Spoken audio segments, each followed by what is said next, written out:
Welcome to NACTV Reads the News. My name is Linda Dick. I'm one of the many volunteers that help create programming for our station. NACTV can be seen on MTS Channel 30 or 1030, Westman Cable Channel 17, Bell Satellite Channel 592, or online at nactv.tv.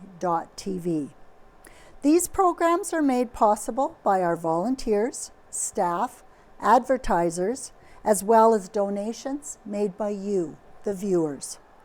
If you are enjoying your NACTV experience, please consider supporting us by either a donation or by volunteering.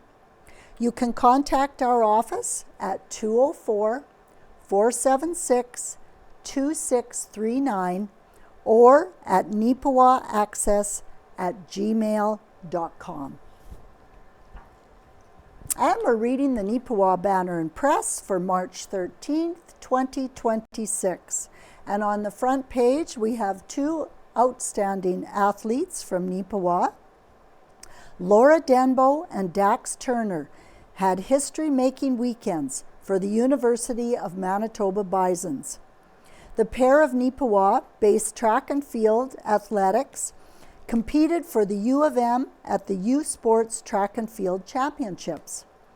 Denbo, who competes in the high jump, became the first Bisons female and only the third student athlete in school history to win gold in an individual event at nationals in 3 consecutive seasons. Turner, meanwhile, won his second gold at nationals in the triple jump, while also breaking his own school record with a jump of 16.17 meters. That distance also broke a 30-year provincial senior indoor record and is 5th best indoor triple jump in Canadian history.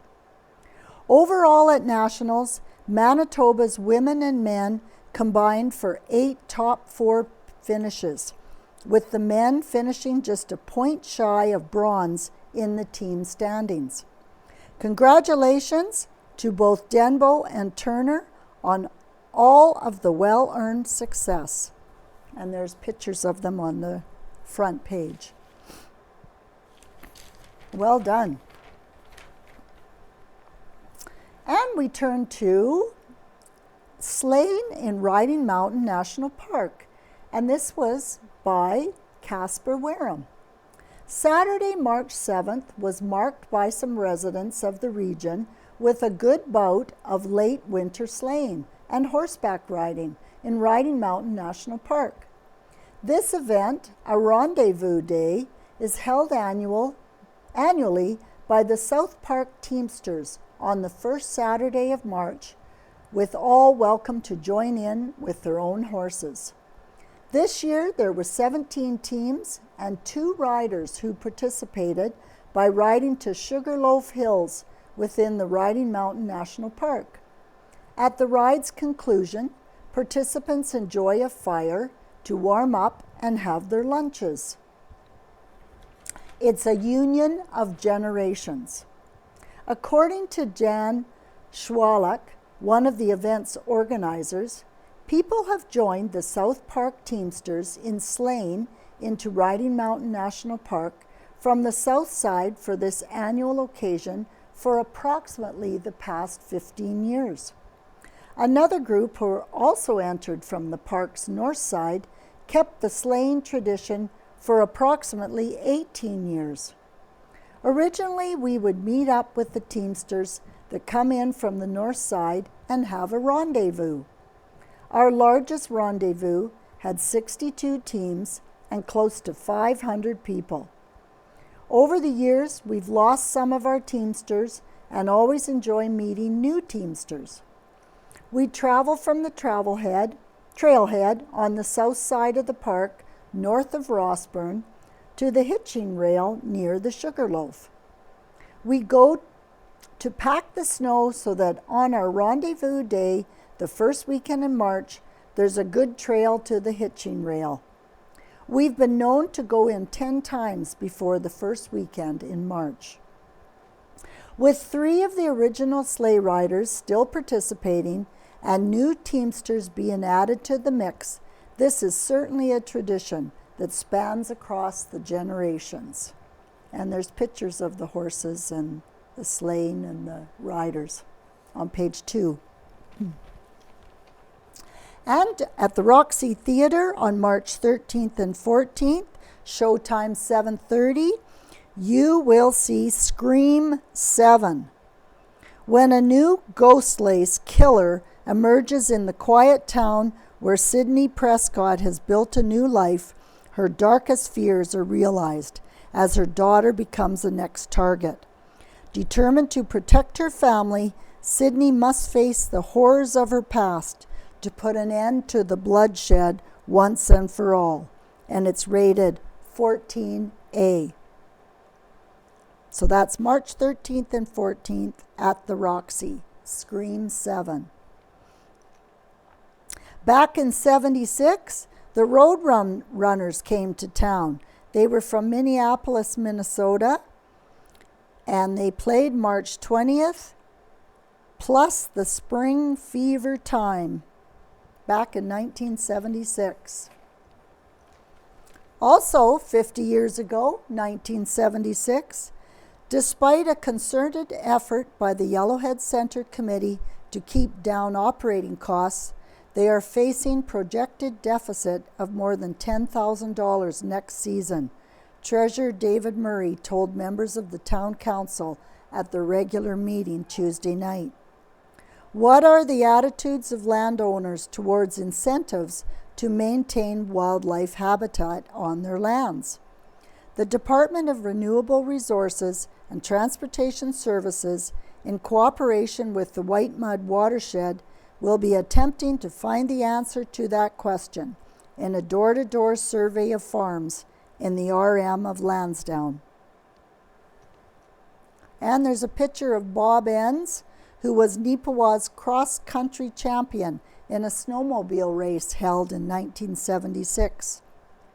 Though he didn't know it at the time of the photo, he won $500. He finished the race with a time of 1 hour, 4 minutes, and 48 seconds, and it was a 50-mile course. The photo seen here is from March 11th, 1976, Neepawa Press. And 20 years ago, 2006, Minnedosa is the latest Westman community to make a bid for the Hockeyville title. A former Neepawa woman is hoping to raise $2,000 during the weekend to end breast cancer. Candace Nee Jakubowski Bennett will be walking a 60-kilometer course through Winnipeg, June 9th to the 11th. And a belated happy birthday to Mrs. Lizzie Ames of the Dinsdale home in Brandon, who celebrated her 107th birthday, February 26th. Mrs. Ames, with her late husband Harold, were longtime residents of the Brookdale district.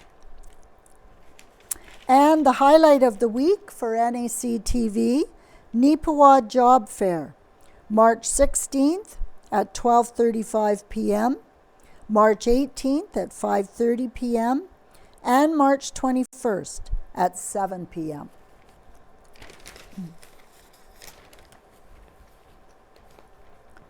Right in the Center, excuse me, Right in the Center by Ken Waddell. March is a time for optimism. March is a memorable month for me. 78 years ago, I was born on March 29th. I remember many of the intervening months of March.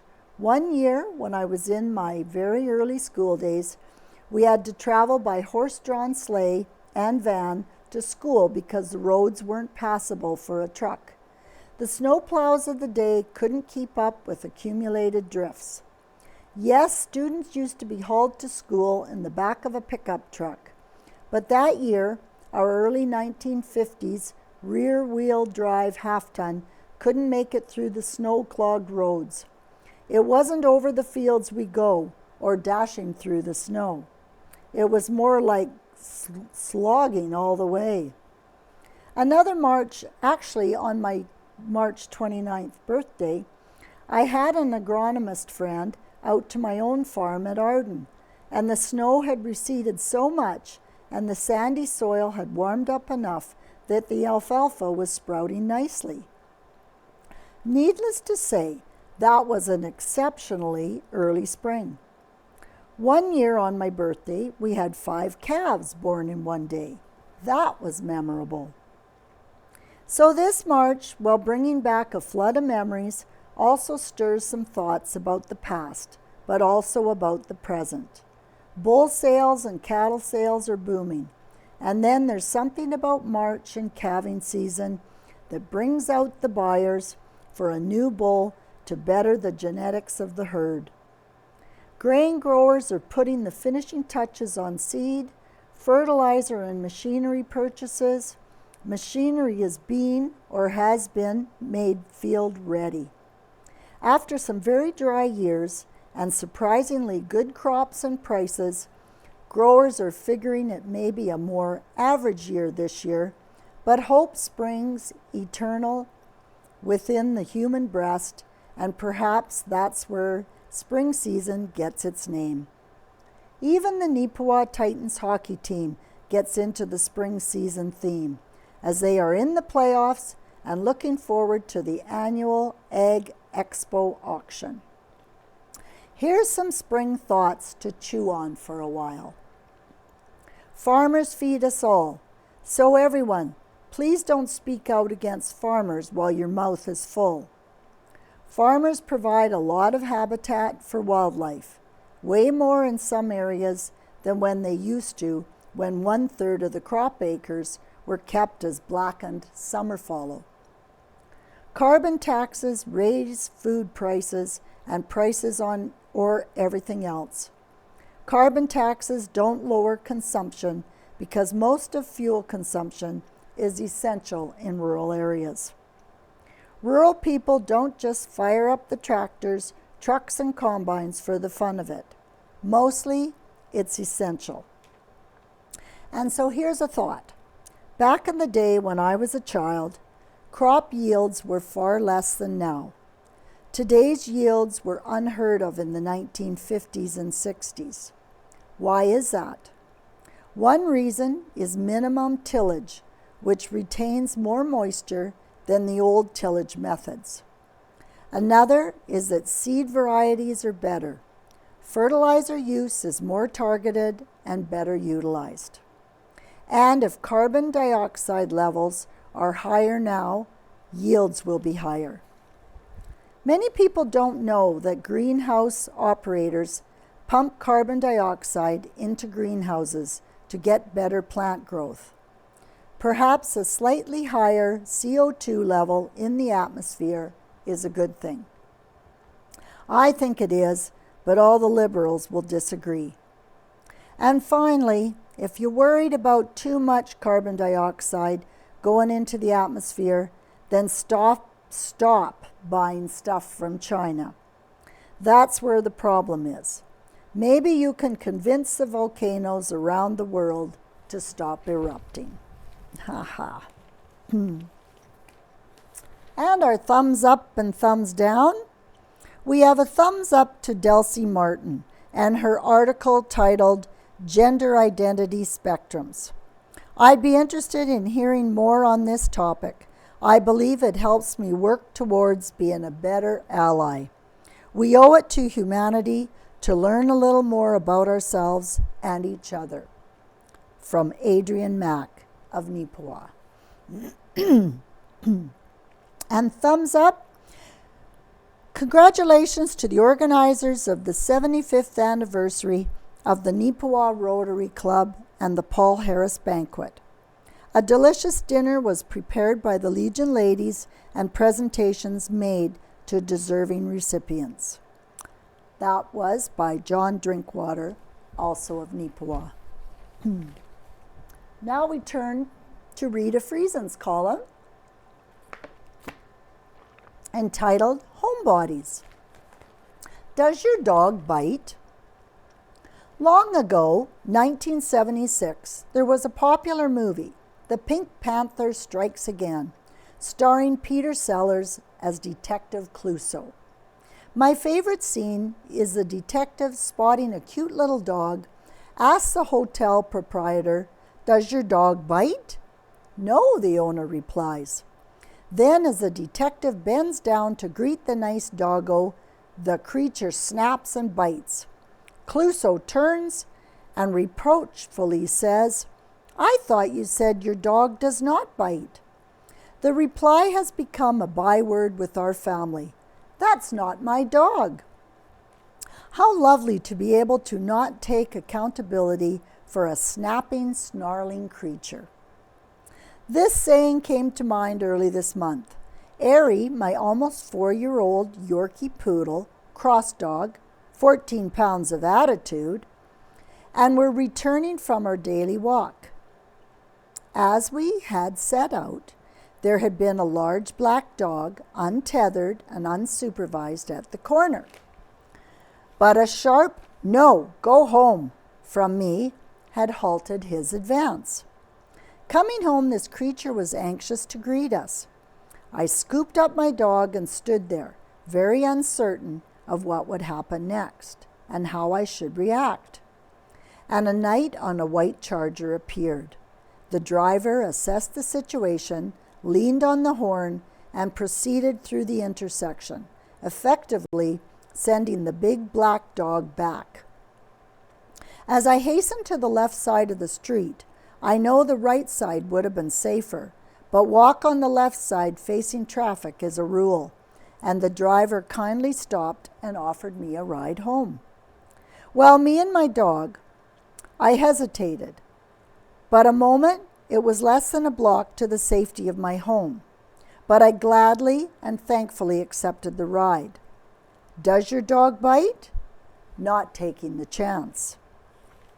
Later that evening, I was sharing my ordeal with a friend. Her question was, "Do you think it was playful and curious or threatening?" Really, that was not a question I was about to pause and entertain at that time. I don't believe I had the capacity to stop and think. It was fight or flight for me at that point. Does your dog bite?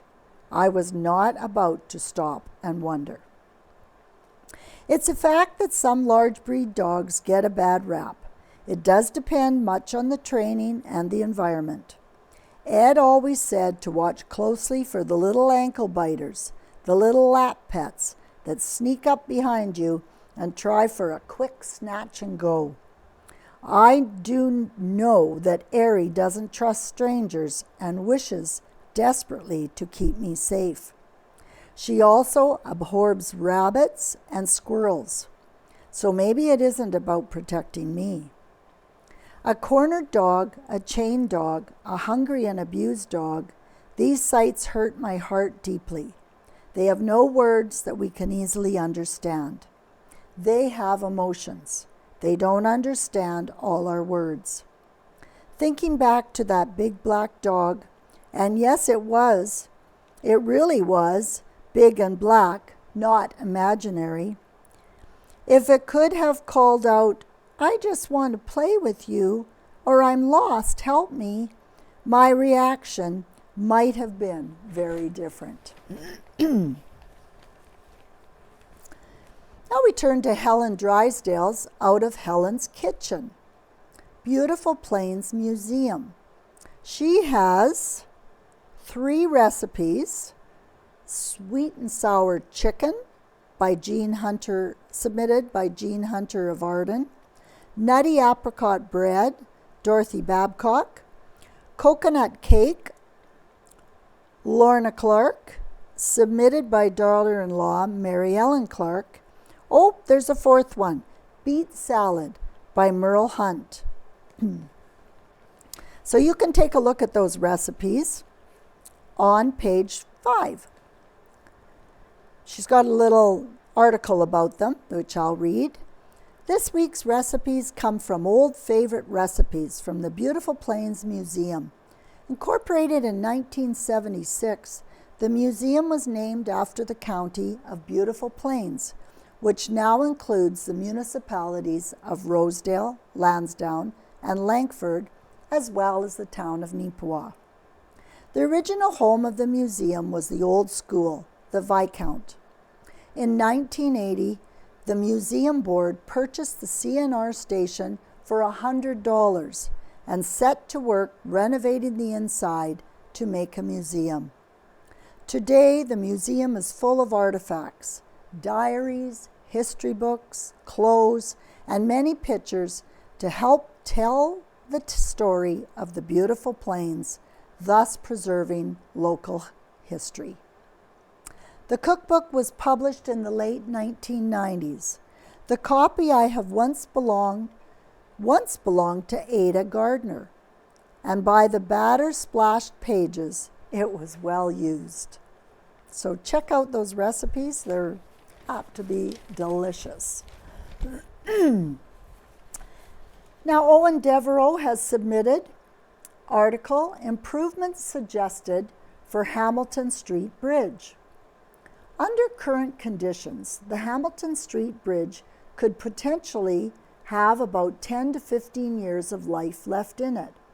But those conditions are not going to stay current very much longer. Late last year, the town of Neepawa brought in a consulting firm to perform an inspection of the structure in order to evaluate its lifespan. The report, which was shared with Council earlier this month, stated that deterioration is occurring and that some elements of the bridge should be repaired or replaced in the near future.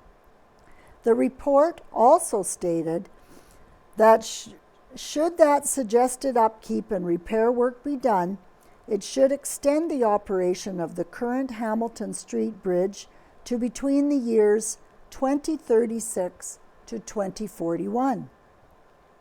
Chief Administrative Officer Colleen Santishan elaborated on the report to Council. However, noting that those suggestions are based on existing traffic numbers in the area. In the very near future, there will be increased traffic due to the new regional hospital and other development in the southwest section of town. It is the recommendation of Tetra Tech that the town should be planning for the bridge's replacement.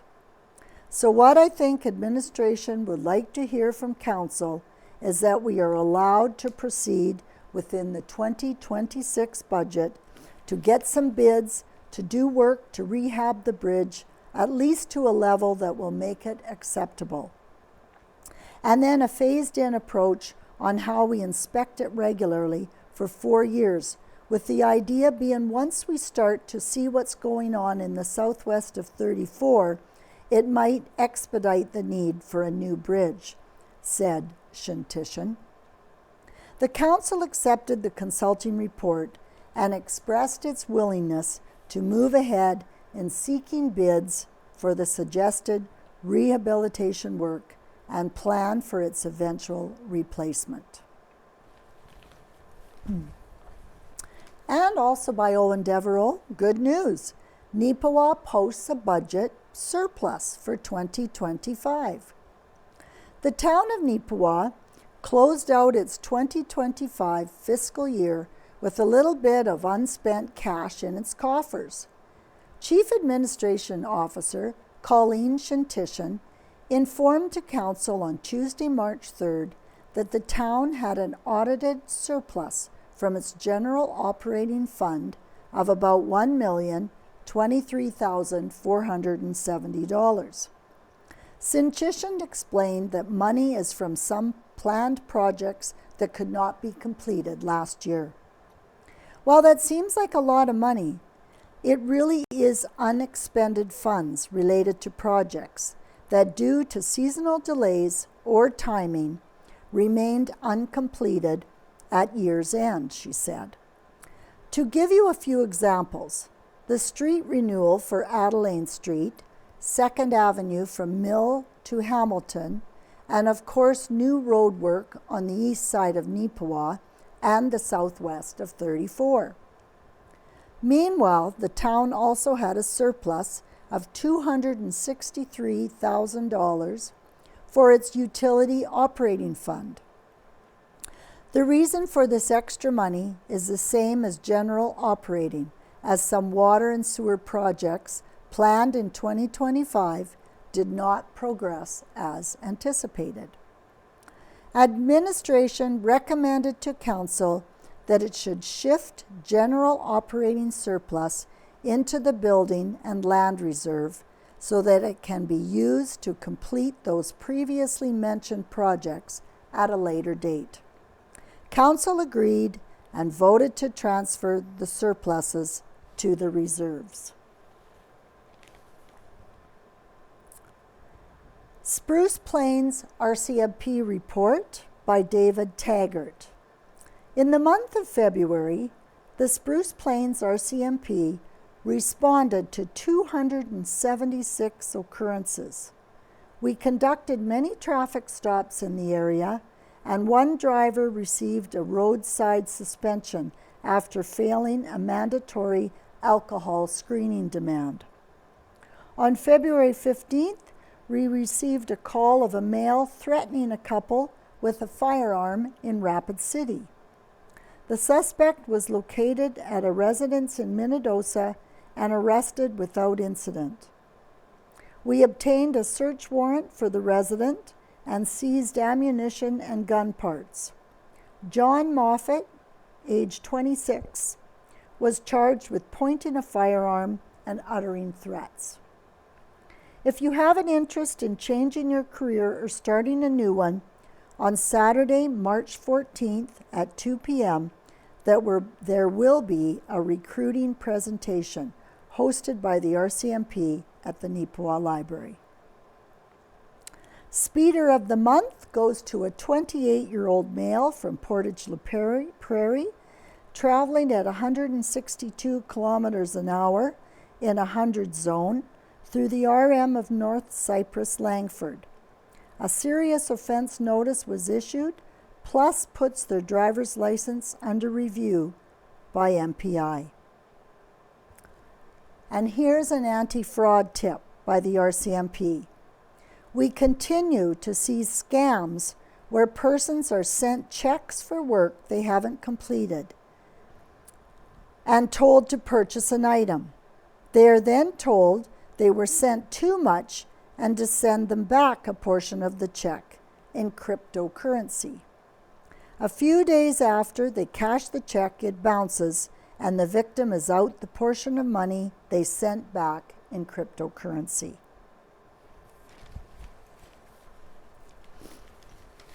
Article by Casper Wareham. It makes us happy. Kinsman Courts residents share testimonials on the benefits of exercise. Exercise at any age brings many benefits to an individual's health and overall happiness. This fact is something that many residents at Neepawa's Kinsman Courts embrace wholeheartedly. I've been leading the exercise for a year now, and I'm delighted by the commitment of everybody here to get stronger, said Ellie Taylor, who co-instructs with Don Shaw and Terry Boersma. This is a lovely group of people, and I'm so happy to work with them.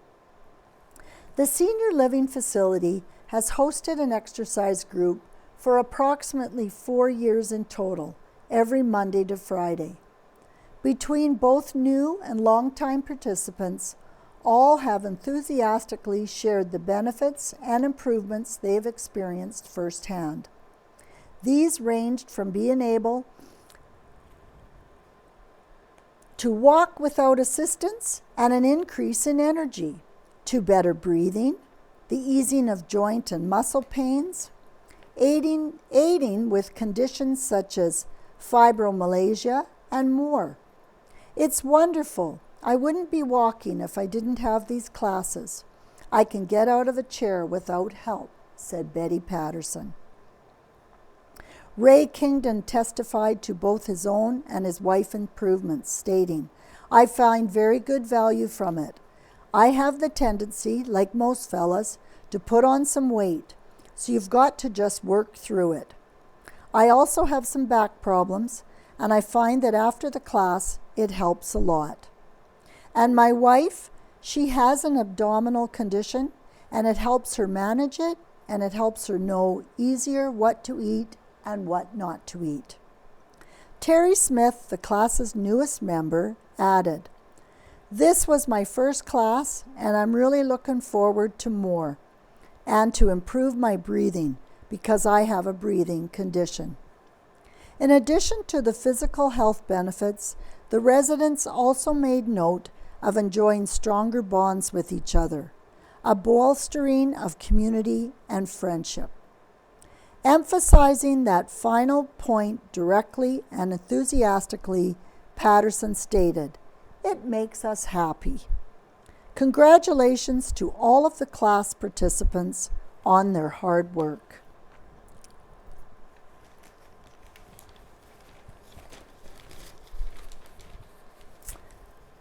Now, turning to some sports, Neepawa Titans U15 win gold at provincials. Well, it was an incredible weekend all around for the Neepawa Minor Hockey Association. The crowning achievement for the program happened in Hartney at the U15 Titans won gold at provincials. The Titans were one of 10 teams competing in the Hockey Manitoba U15B Rural Provincials. Their first game was a showdown on Friday, March 6th against the Dauphin Kings. Neepawa was able to leave the ice with an impressive 6-2 victory. Brooks Hawken was named the player of the game for Neepawa, while his teammate Kyson Lapointe was the hardest worker award recipient.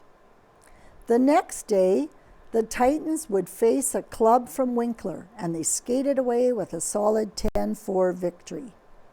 Zane Jakubowski was the player of the game, and Easton McKee picked up the hardest worker honors.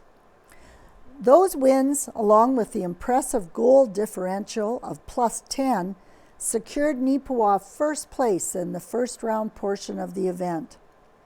The Titans would head into the semifinals with a pairing against a familiar opponent in Dauphin. The result would end up being the same as before, with the Titans gliding to an easy 10-2 win. Easton McKee was named player of the game, and Maxwell Funk collected the hardest worker award. In the final, Neepawa played Carberry Souris and picked up a 5-0 win. Huckleberry Brown received the player of the game for Neepawa, and Everett Armstrong picked up the hardest worker prize. Congratulations to the players, coaches, and everyone involved with the team. In Erickson, mixed bonspiel champions, they wrapped up their mixed bonspiel last weekend, reporting a fantastic round of curling and great competition. Team Aiken secured the first event, while Team Gray were declared the champions of the second event. Team Biolis took the third event, and Team Nyland reigned supreme in the fourth event. Congratulations to all the winners, and a round of applause to all participating teams on their hard efforts and sportsmanship. And their pictures are on page 9. Westburn had their open bonspiel results. A-side champion of the recent Westburn Open Curling Bonspiel. It's got the pictures of them here, but let me see the names. A-event champion, Skip Joff Trimble, with teammates Mark Puteau, Scott Enerson, and Andrew Matthews.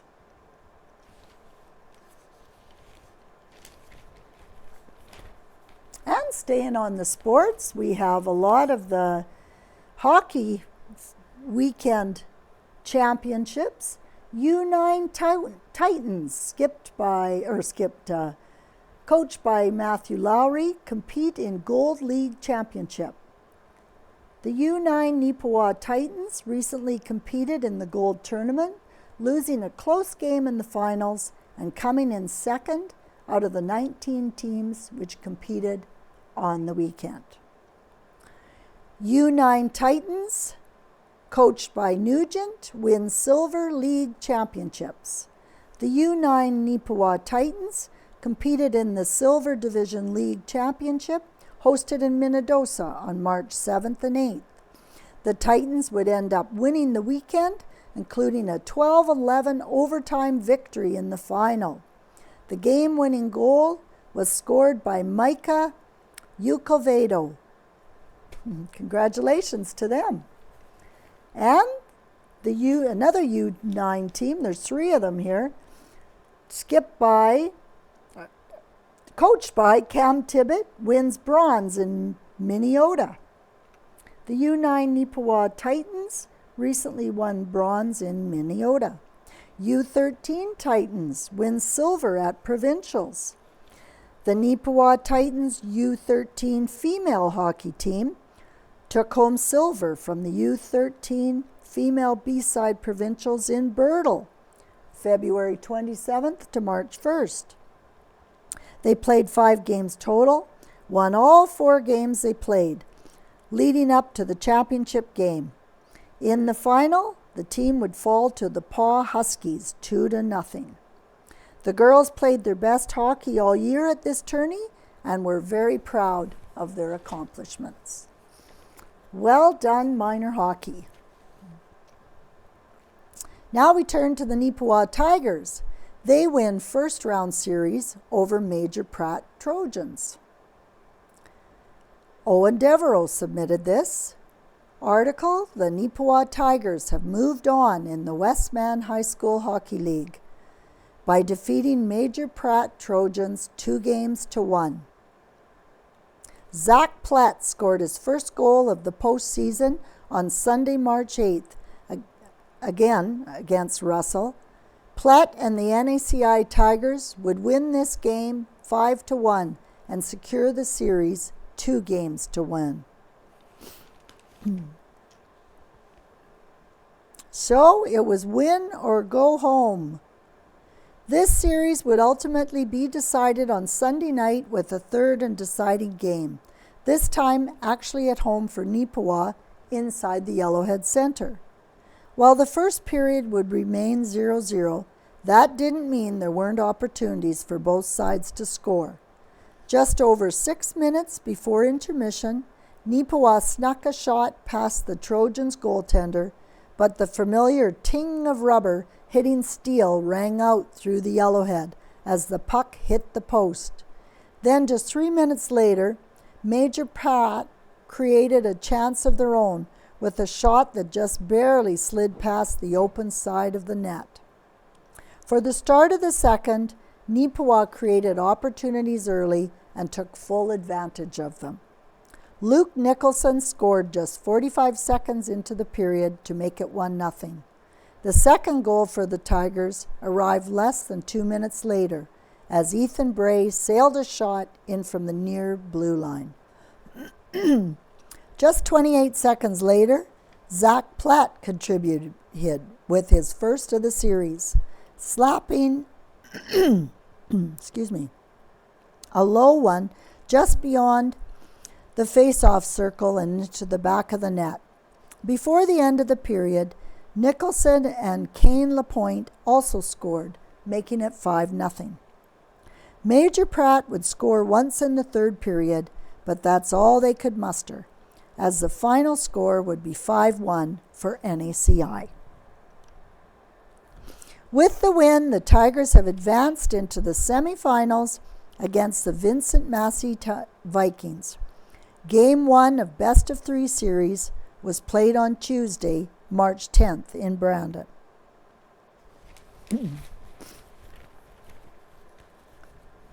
Keeping with the sports, Beaumont win Athlete of the Month honors at BU.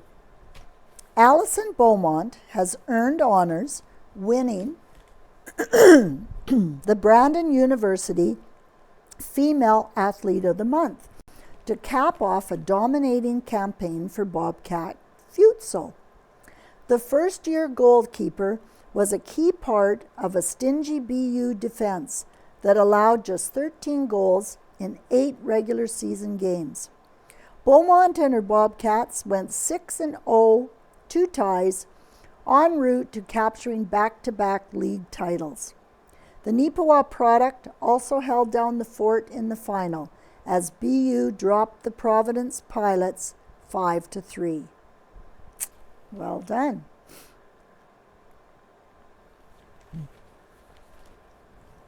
History lessons with Helen on beef rings.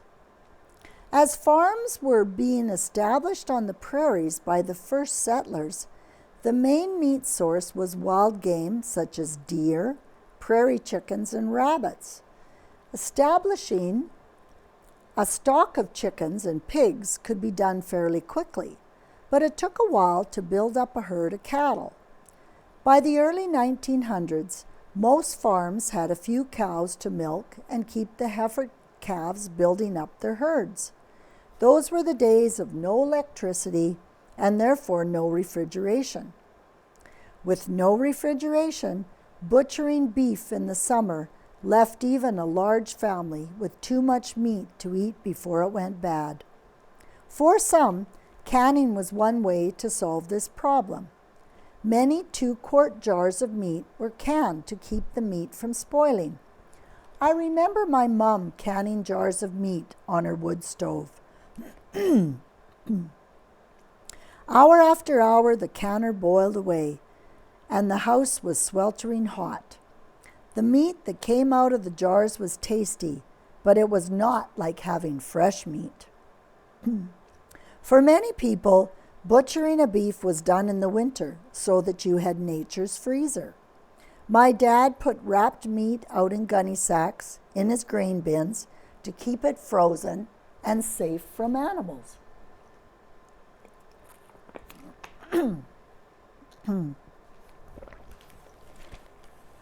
For many small farm communities, beef rings were formed. The beef ring consisted of as many as 15 to 25 families that were shareholders. They were a cooperative with a governing board and bylaws. A slaughterhouse was built in a central location. The beef ring ran for 16 to 20 weeks in the summer months. Each shareholder contributed a steer over the summer. The beef rings wanted the steer to dress out as approximately 400 pounds. A 1,000-pound steer will typically yield about 430 to 450 pounds of boneless trimmed beef. When it was your turn to provide the beef on the hoof, you got it to the slaughterhouse the night before the butcher was to arrive. The animal was slaughtered, processed, and divided among those in the ring and picked up in the slaughterhouse. The meat was placed in white cotton flour bags supplied by each member with their name stitched on the outside.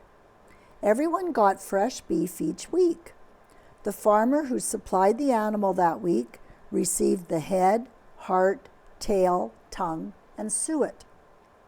With careful records, the butcher would see to it that the various cuts were allotted so that each family got their fair share of the choice cuts. At the end of the season, it should work out that each shareholder got a full beef. If you could not supply an animal each year, you would make arrangements to buy one. Some who had smaller families took what was known as a half share, and these people arranged between them who would supply the animal. At the annual meeting, accounts were settled. This included payment of overweight and underweight of meat received. For example, if the dressed weight of the animal, which a member supplied, weighed 500 pounds, and he received 450 pounds of meat, he was paid for 50 pounds of meat. Likewise, if the amount of meat received exceeded the amount provided, the member paid the difference. Money only exchanged hands between shareholders at the year-end meeting. Most shareholders made or received yearly settlements, as some difference between the amount of meat put in and the amount received from the ring could not be avoided. In the early 1950s, with the coming of electricity and home freezers, the need for the beef ring was no longer necessary. In our surrounding community, the village of Mentmore's beef ring was one of the first to start in the province and one of the longest running. It operated for 54 years. During those 54 years, they distributed 789,814 pounds of dressed beef. Through the years, the ring provided good, fresh meat each week and was an opportunity for people to come together to help each other. The Strathclair Drama Club proudly presents its 42nd annual production, Big, the musical, and it will be at the Bend Theatre in Strathclair, running from April 20th to the 25th. That's a Monday to Friday, 7:30 p.m., and a Saturday matinee at 2 p.m. And we turn to the classified sections and the obituaries of Eileen Newton. Eileen was born in Morden, Manitoba, to parents Edith and Emil Schultz. She was raised on a farm near Darlingford, Manitoba, one of 11 children. Eileen went through all her school years at Darlingford School, traveling the 4.5 miles in winter by a horse-drawn van. Eileen and Russ enjoyed times at Clear Lake on the weekends, especially with family and all the wonderful friends they made while residing at the old campground area. Those friendships have been lifelong ever since. When time allowed, Eileen liked to golf, of which she played until she was 86. While in Kelwood, Eileen kept busy with community affairs, maintaining positions on various boards, including the United Church, curling rink, skating rink, and community center. While residing in Neepawa, Eileen was a regular volunteer on a variety of communities, one being the Lilyfest volunteer group. And once fully retired from the farm, Russ and Eileen enjoyed wintering in Weslaco, Texas, for a total of 25 years, making more lifelong friends again. In moving to Neepawa in 1995, Russ and Eileen purchased a home on the east side of town, where they lived until 2016, before relocating to the Elks Manor, also in Neepawa. Both eventually became residents of the Country Meadows personal care home in the past year and a half. Eileen was predeceased by her parents, her brothers, sisters Eleanor, Florence, Alan, Norman, Adeline, Art, Raymond, Ronnie, and Connie. She's survived by her sister Shirley, who resides in Nanton, Alberta. The family of Eileen would like to thank the Country Meadows Personal Care Home for the wonderful and compassionate care she received this past year. At Eileen's request, a family memorial graveside service will take place this spring or summer. She will be buried alongside her longtime husband, Russell, at the Riverside Neepawa Cemetery. Those wishing to do so, donations in memory of Eileen can be made at the Beautiful Plains Community Foundation.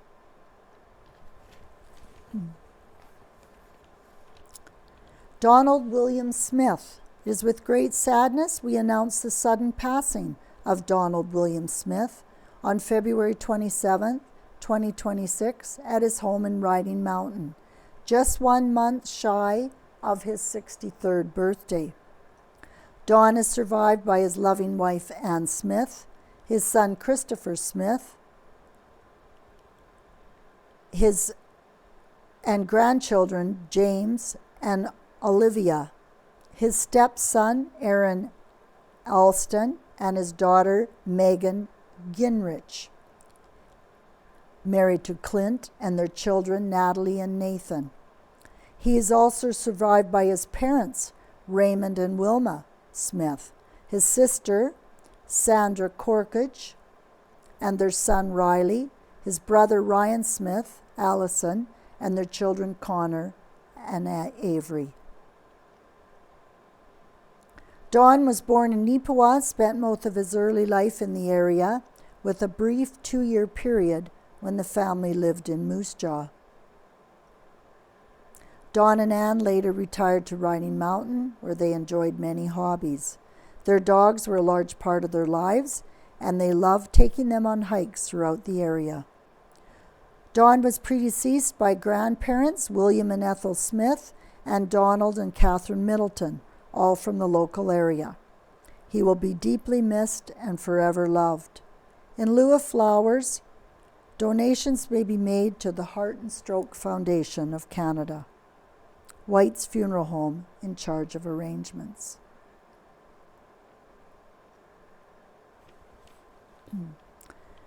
A thank you. David Winthorpe would like to send a big thank you to my family and friends for coming and helping make my 65th birthday a success. Your attendance, well wishes, gifts, and cards meant a lot to me. Special thank you to Chris and Christy for organizing everything and the great food and the beautiful cake. Thanks again. It was a wonderful day.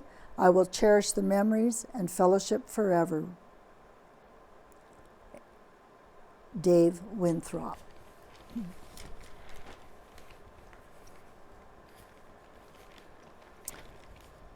And a tribute to her dad, Robert Joseph Delalloy, who passed away December 14th, 2025. She says, this may not be a standard, ordinary obituary, but my dad was not a standard, ordinary guy. This is my tribute to my dad, Robert Joseph Delalloy, who was born on May 24th, 1945 in Winnipeg, Manitoba, to his parents, John and Adeline Delalloy. My dad spent his childhood in Sperling, Manitoba. Growing up on a farm meant learning and hard work from an early age. And my dad spent many days helping on the farm and pitching in during harvest season, which meant missing several days at the Tremont school he attended. With the fear of not passing grade 9, he did as many did back then and decided to leave school and head out into the real world. Yes, you're right, many did. My dad was the glue that held our family together, the rock that always kept us anchored. No one had greater pride for his family than my dad. The most loving, generous, hardworking, always happy for others' successes, and never envious. Always proud and content with the amazing life he built for our family. A smile and presence that would light up the room.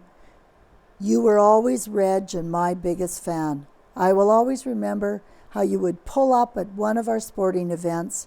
You and Mom would get out of the convertible, super tanned, in your muscle shirt and sunglasses. All the other kids would just stare at you while you strutted towards us.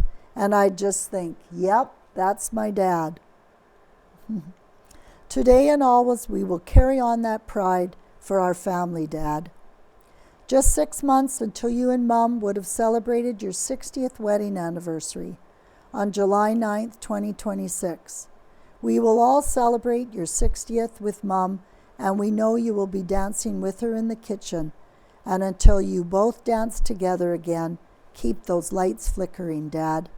It gives us so much comfort knowing that you are still with us. I know they say all great stories must come to an end, but I disagree. Your story will continue through all of our generations, Dad. You will always be a legend in our family. I'm ever so grateful that Mom, Reg, and I were there to hold your hands until you took your last breath on Sunday, December 14th. And please do not worry, we will take care of Mom. You worked so hard to provide us the most amazing life we could have ever asked for. Now it's your time to rest, Dad. We love you beyond words. Love, your forever proudest daughter, Heidi, your sugar. A celebration of life will be held in the spring. Date to be announced later. And Neepawa novice give their all. Manitoba Winter Games and Morden Magic's competition results by Casper Wareham. The Neepawa novice had a busy round of competition recently. First on the agenda was a busy 2 days at the Manitoba Winter Games gymnastics competition. Members of the Neepawa Gymnastics Club competed on March 3rd and 4th, offering them the opportunity to not only showcase their skills, but also to meet gymnasts from across the province and share in the experience together. Neepawa Nova Natalie Henton also held the honor of being the flag bearer for Team West at the Games. Results from the Winter Games are as follows. Lennon Burry, Level 3, age 10 to 11, beam, silver, all around 4th place. Hadley Ferguson, Level 3, age 12 to 13, bars, bronze, all around 7th place. Avie Wilson, Level 3, age 14 to 17, vault, gold, bars, silver, beam, silver, floor, bronze, all around 2nd place. Allie Trotz, Level 3, age 14 to 17, all around 8th place. Reagan Zalewski, Level 4, age 12 to 13, bars, silver, beams, gold, all around 2nd place. Natalie Henton, XL gold, age 14 to 17, vault, bronze, bars, gold, floor, bronze, all around 3rd place. Novas at the Morden Magics. Next up, the Novas took part in the Morden Magics competition on March 7th. Each of the competitors involved were reported by the Neepawa Gymnastics Club to have done an amazing job. Here's the results for the day, as reported by the Neepawa Club.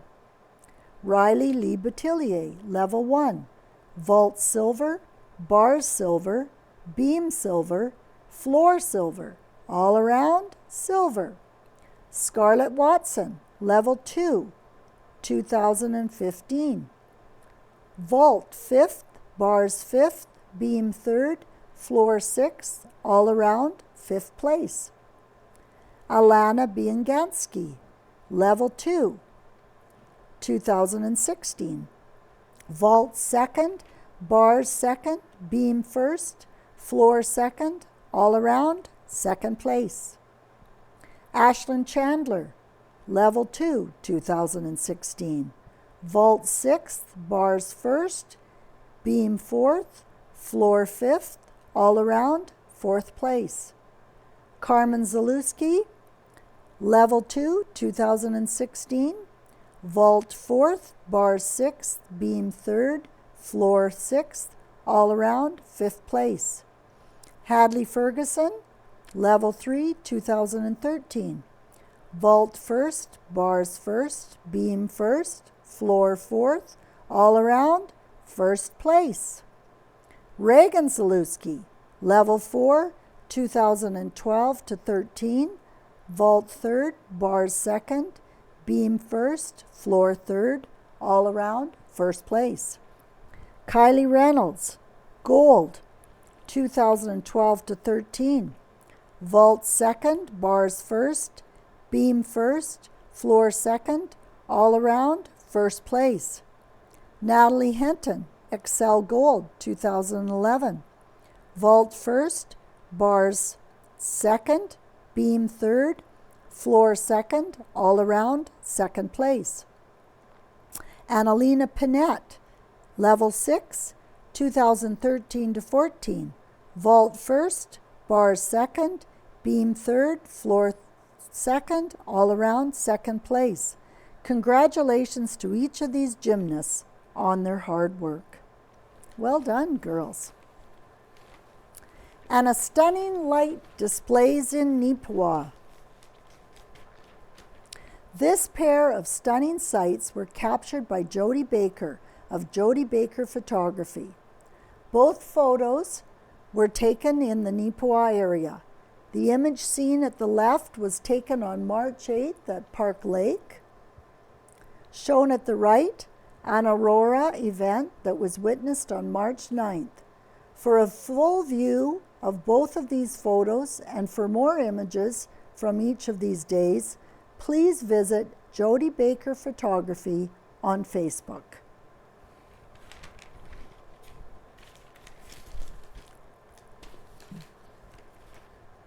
Okay, now we will go to, see if I missed anything. Carberry Plains Museum embarks on a historic potato project submitted by Gloria Mott. Since 1961, the Carberry Plains agriculture industry has been significantly energized by the production and processing of potatoes. However, the tools that made this industry happen 65 years ago are being lost to scrap metal dealers as well as rust and erosion. The board of the Carberry Plains Museum is on a mission to exhibit and educate about that early potato industry through the erection of a 3-sided display shed to be built in conjunction with the current display buildings to house those first potato growing tools.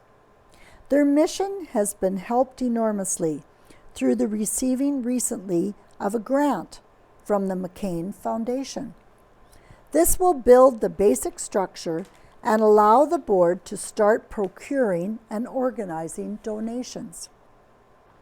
Fundraising had been started with a grant last fall from the Carberry and Area Community Foundation. The structure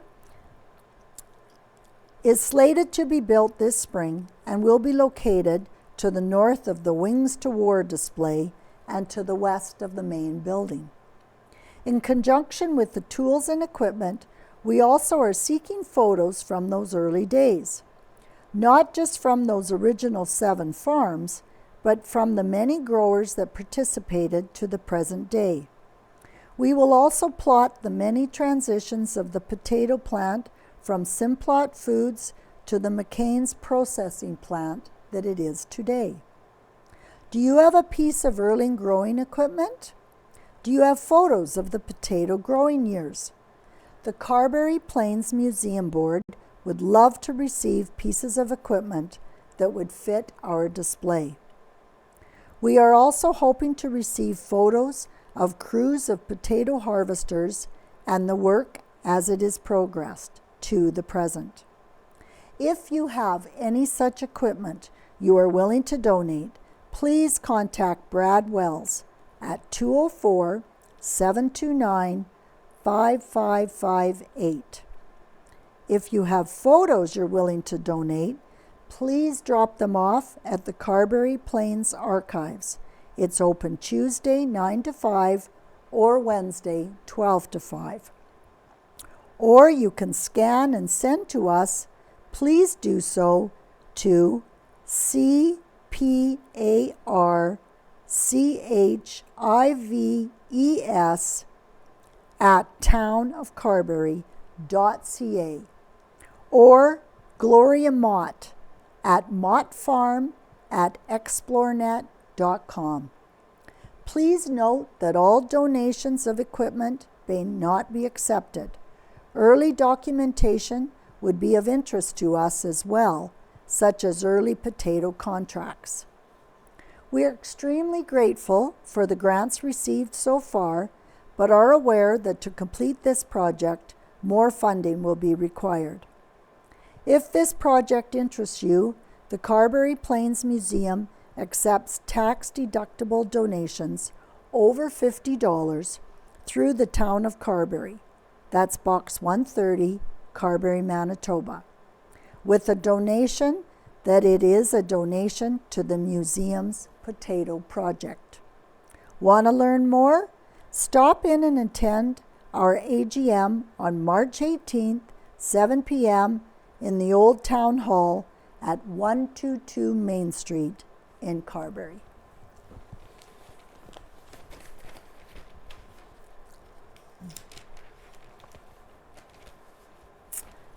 And one last article by Perry Bergson. Ryan Gower seizes Oil Kings opportunity. Ryan Gower may not lead the Edmonton Oil Kings in points or ice time, but he might be the runaway champion when it comes to sheer positivity. The 18-year-old defenseman and forward from McCreary has never lost sight of what's truly important and what his teammates need from him. I like to have a lot of fun at the rink, whether we're losing or winning, Gower said. I like to make sure the room is loose and we're still having fun and remembering that these are the best years of our life. I love going to the rink every day with the group of guys we have. They make it easy on me to be a good teammate. After playing minor hockey in McCreary, alongside current Brandon Wheat Kings forward Brady Turco, the pair were childhood best friends. Gower made the jump to AAA with the under-15 Parkland Rangers in 2020-21, which was a year that was quickly shut down due to COVID. You're a young guy going into body checking and everything, Gower said, and when we did get shut down, we had the same coach for my second year of U15, so we already knew him. They worked with us nonstop, and I ended up having a really good year. They gave me every opportunity in the world to succeed. So did his family, which includes parents Sid and Carol and older brother Scott. He can't imagine the journey without the help and guidance. They haven't just supported me financially through hockey, but the mental aspect and everything about that and the game, Gower said. Every decision that we've made up to this point in my career, whether it was tournaments or a few years ago where I had a big decision to make, where I came out here to NACTV to play for an academy and I left home for a year. Without them, nothing could be possible. I'm very grateful for everything they've done for me. In his draft year with the Rangers, he posted 13 goals and 21 assists in 32 games and was grabbed by the Prince Albert Raiders in the second round, 32nd overall in 2022. He admits he was nervous about the entire process. You don't see many kids from McCreary get drafted to the WHL. That was definitely a special moment. Along with Gower and Meyer, Tycho was selected in the 5th round by Brandon, and Gower noted Brady's younger brother, Easton, played with them in minor hockey as an underage, and also went to Brandon, but in 2024. After putting up 25 points in 42 games as a U18 rookie with the Rangers, after he was reassigned by the Raiders at age 16, Gower made the difficult decision to jump to Edmonton's Northern Alberta Extreme Under-18 prep team. We were trying to make the decision that would be best for me, Gower said. Beyond moving from a village of 750 people to a city of over 1 million, he also had to change schools and live with billets for the first time with 2 other future WHLers, Jordan Duguay of the Portland Winterhawks and Breck Lisk of the Everett Silvertips. I've never made a better decision in my life, Gower said. The level of that hockey, it was an entire step up. He had a second opportunity to make the Raiders in the fall of 2024 at the start of his 17-year-old season, but was reassigned to the Manitoba Junior Hockey League's Dauphin Kings in September and called up for a pair of games with Prince Albert in November. In December, he was dealt in the MJHL to the Neepawa Titans, which proved to be a great move as he was given a larger role by Titans head coach Ken Pearson and assistant coach Zach Hicks. In 24 games, he flashed glimpses of his offensive ability with 5 goals, 13 assists in just 24 regular season games, and added 4 more points in 5 playoff games. It was obviously tough, Gower admitted. I wasn't where I wanted to be at with Prince Albert. I wasn't getting the opportunities I wanted with Dauphin, so I ultimately chose to go to Neepawa for the rest of that season. Neepawa was great. Ken Pearson and Zach Hicks, those guys helped me a lot. As a young guy playing junior, it was going to be tough, but I just felt going Neepawa with the opportunities those guys gave me, they gave me every opportunity to succeed, and I built so much confidence. We had an unbelievable group of guys. It was one of my favorite years of hockey ever. Gower was traded for the second time on January 9th, 2025. Although this time it was in a different league, when the Oil Kings acquired him for a 6th-round pick in 2028. Although we thought he might be dealt, it still came as a bit of a surprise when he got the call. Was kind of hoping it would have happened earlier to give me a chance to stick around in Edmonton last year, but it didn't happen, Gower said.